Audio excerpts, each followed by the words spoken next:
The following video demonstrates a Content Leadership Team, CLT, meeting that takes place prior to the PLC protocol and focuses specifically on the rehearsal process. As a result, some materials shown may still be in development and may not yet be finalized, implemented, or necessary at that stage. The purpose of the CLT meeting is to provide feedback, support, and scheduled coaching for the content team's instructional plans and PLCs.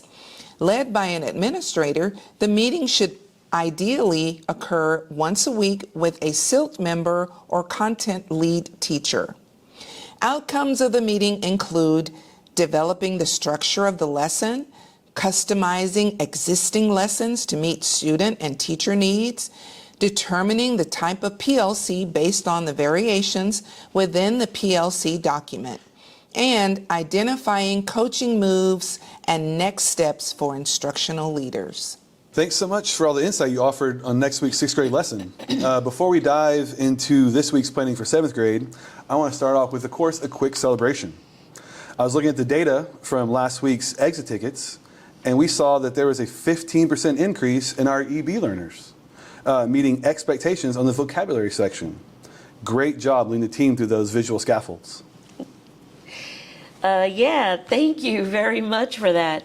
The team really leaned in and used the anchor charts that we developed during our content leadership team meeting, and it made a huge difference for the students. Yeah, it really did. As we transition into today's work, let's quickly review our norms that we talked about already. We are going to focus today on the norm, keep equity at the center. And as we plan, let's ensure that we are thinking about how all students will access the rigorous content. Absolutely. Keeping that in mind will be crucial for the heavy modeling task that we have for this upcoming week. Okay. All right, perfect. Now let's look at the standard. We're going to go ahead and ground ourselves in the standard. We see here that the students need to identify and model the main functions of the system of the human body, and more importantly, how they interact. So we've seen students can name systems, but they struggle to explain how systems like the respiratory and circulatory work together. Okay, so that's our struggle.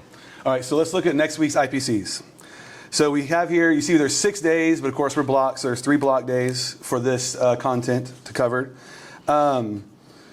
Before we jump into the actual instruction, let's backwards plan.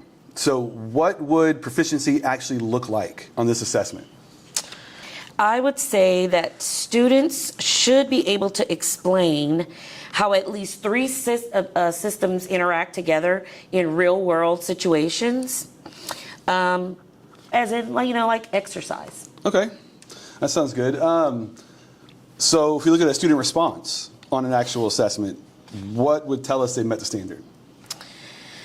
I would say that the student needs to do 3 things. 1, they need to name the system.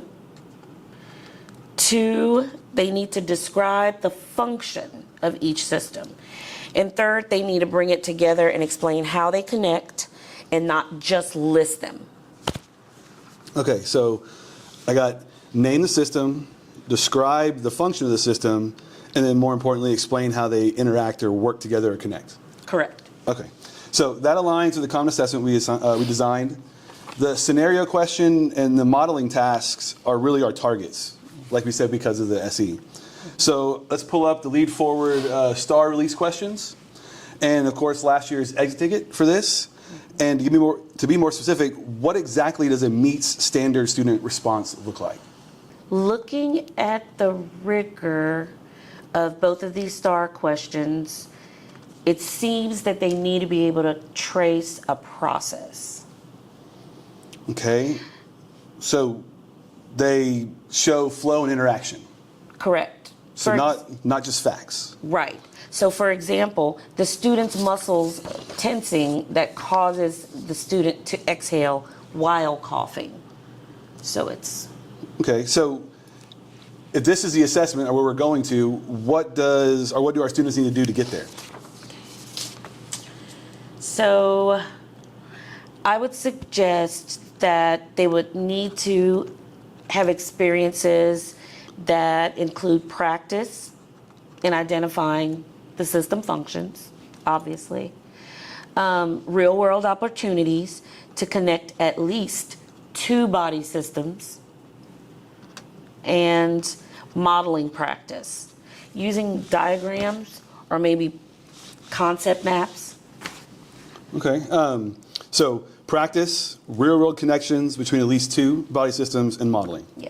Okay, correct. so that's what we're looking for in our lesson. Yeah. Okay, so, and they need, I would say, probably repeated exposure to like thinking about these interactions, right, between body systems, and again, not just a single system lesson. Correct, because I think that's where we've been falling short with this particular standard. We teach the systems in isolation, like circulatory and its functions or respiratory and its functions, but we don't consistently connect those two systems working together, so the students see them in isolation. So, and then based on our assessments, we see that's obviously a very key gap Right. in our instruction, because it needs to shift. So instead of what does this system do, we need to go to how does this system depend on other systems or Exactly. interact with other systems. Exactly. Right? Okay, so let's map that out. So what's that progression of learning going to look like? Okay.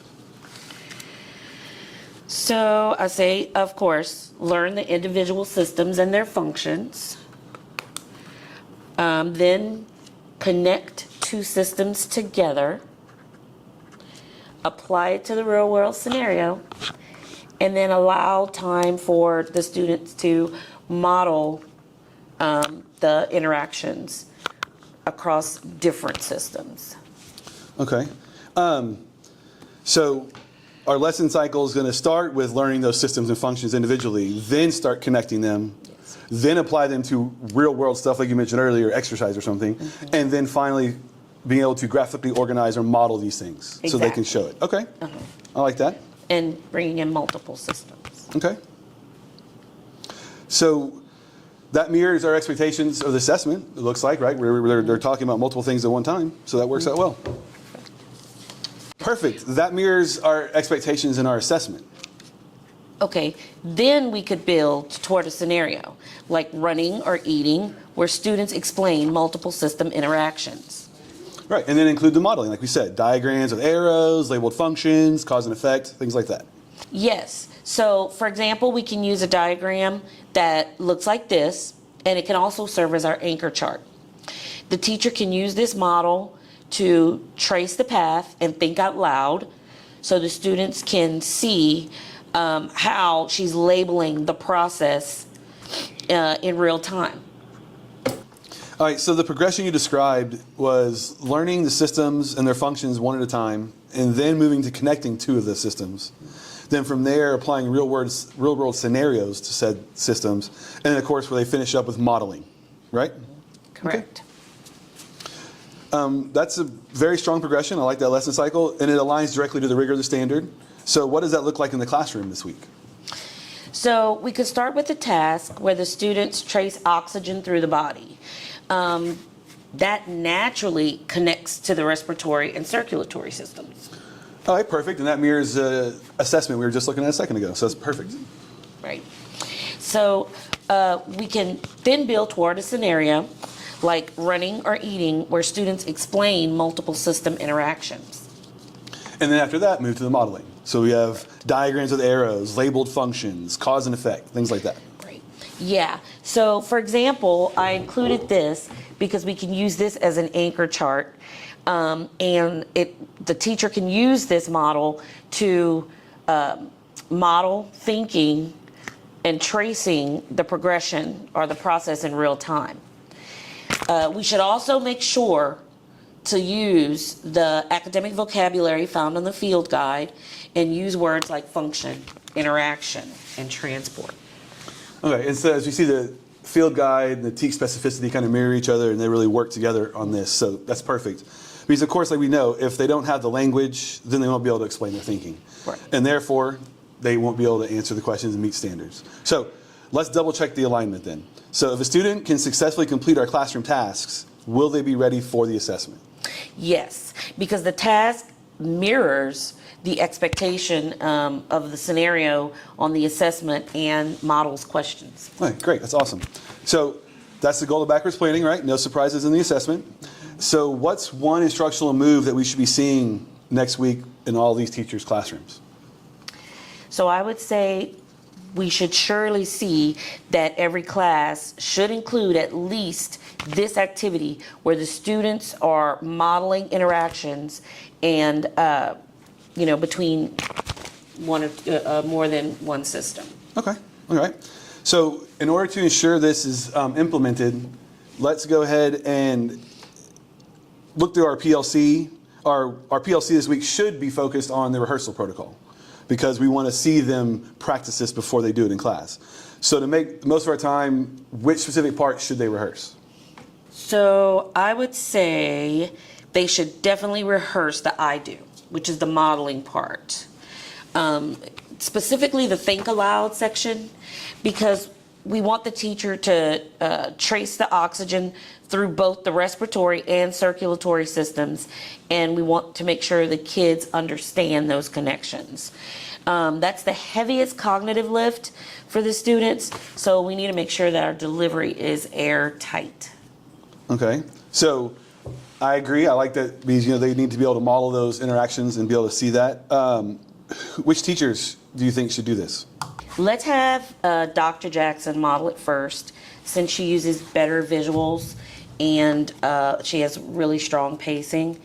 And let Ms. Collins rehearse after so she can have a good model, seeing Dr. Jackson go through it, and then we can target our feedback for Ms. Collins on her questioning before she gets in front of her students. All right, perfect. That sounds good. So Dr. Jackson is going to be focused on pacing and visuals, and then Collins will be focused on questioning and their modeling, rehearsing. Good.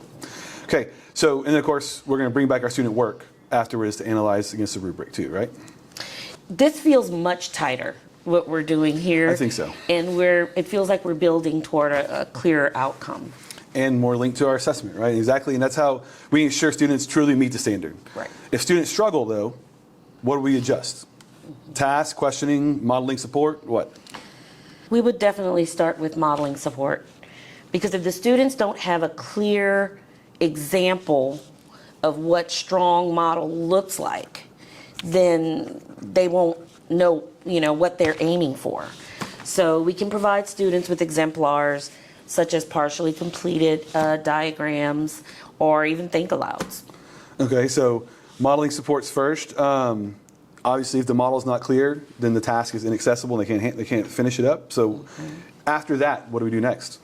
Next, we should adjust the questioning, because that's very important and key. We can use more scaffolded prompts that help guide the students toward making connections if they're having trouble, such as what happens first, what comes next, which system is responsible for that. Okay, so start with modeling support, move to more scaffolded question prompts to actually help drive them to the thinking. If that still doesn't work, what's next? All right, so if the students are still struggling, we can adjust the task itself, maybe reduce the number of systems, or provide more structure before moving to full independence. Okay, so again, our levels of support are first modeling support, then moving to scaffolding the questions, and then of course, if we have to, adjust our task so we can then move back up to the rigor. Good job. Yeah, and that keeps the cognitive demand high while still providing support for the students. Okay, that's a strong instructional response. That's a very good plan. Good job. Let's transition to our final step now, the do it phase. And let's lock in our logistics for Thursday's PLC. Remember, we have 45 minutes total for the meeting. So I'll go ahead and put together the slide deck and the agenda. I'll structure the time so that we spend, let's see, maybe 10 minutes grounding in the standard and the meet standard expectations, 25 minutes maybe for rehearsing. Okay. Okay. And that'll give both teachers enough time to rehearse. And then we can use the last 10 minutes to adjust the questioning and adjust our back pocket questions. For feedback, and feedback and all really, that. really hone in on what we see as the best strategies in our presentations. Okay, I like that. That pacing's perfect. It respects our time constraints of 45 minutes, which we want to stick to. And while you finalize the presentation materials, I'll go ahead and I'll send out, of course, the emails and the calendar invites to everybody. Perfect. But can you please make sure in the invite you explicitly state that we're doing a rehearsal so that everyone can come prepared, and maybe even list the materials to make sure they know what it is they're supposed to bring. Absolutely, not a problem. I will detail all the rehearsal expectations in the invite. I'll explicitly name Dr. Jackson and Ms. Collins as the ones who are rehearsing. Mm-hmm. Of course, I'll note that you are doing the slide deck and the agenda. And I'll also, of course, link the star-aligned questions we saw earlier in the meeting. So that way they'll have those too beforehand. And then, of course, the anchor chart that we saw today. And then maybe that way everybody will have access to all the resources and they'll be ready for the plan. Perfect. Sounds like a plan. I'll make sure to have that slide deck to you also by tomorrow morning. All right, that's great. So now that we're done with 7th grade, let's move on to 8th grade.